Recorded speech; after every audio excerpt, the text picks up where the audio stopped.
API 510 Pressure Vessel Inspector e-learning training course has 22 hours of video clips, 207 lectures, 1,300 timed mock exam questions, and over 3,500 flashcards with WhatsApp support. A Certificate of Achievement worth 60 CPD credit hours is issued to candidates upon completion.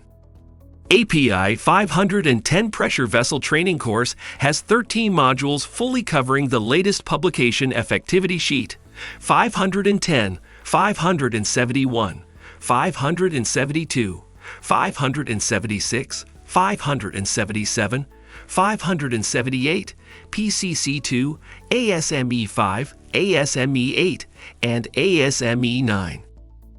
Our training approach helps you solve any question within any context and scenario, since you would be capturing the concepts and theory rather than merely memorizing.